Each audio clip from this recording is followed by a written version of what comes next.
नमस्कार.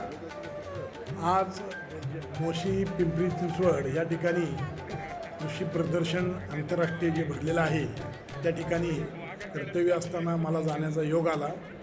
त्या ठिकाणी अशा पाण्यात वस्तू मिळाल्या किंवा जे बीज बियाणे मिळालेले आहेत किंवा मशिनरी मिळालेले आहेत ते पाहण्याजोगे आहे. सर्व शेतकऱ्यांच्या फायद्याचं असून सर्व मित्र जे शेती कृषी मित्र आहेत ते सुद्धा इतर जिल्ह्यातून इतर राज्यातून इथे पाहण्यास आलेले आहेत. हे प्रदर्शन सर्वांसाठी खुले आहे. या ठिकाणी आपल्याला विविध असे मशिनरी बघायला मिळतात, बीज बघायला मिळतात, फळं बघायला मिळतात, फुलं बघायला मिळतात. त्याचा फायदा निश्चित तुम्ही करून घ्या. आंतरराष्ट्रीय प्रदर्शन असल्यामुळे त्या ठिकाणी भरपूर लोकांचा जे कृषीप्रेमी आहेत त्यांचासुद्धा आणि जे जिज्ञासापोटी इथे पाहण्यात आलेले आहेत त्यांचासुद्धा भरपूर असा का नाही सहयोग लाभलेला आहे.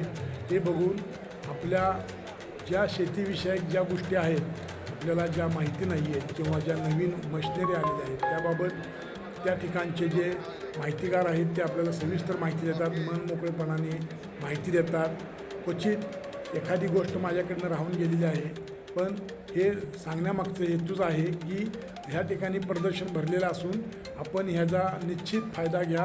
आपल्या शेतीविषयक जीवनामध्ये ह्याचा अवलंब करून आपले शेतीतले जे उत्पन्न आहेत ते वाढवण्याचा पूर्णपणे प्रयत्न करा.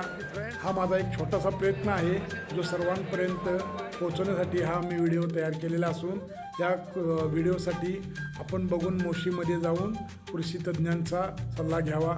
जय हिंद, जय महाराष्ट्र.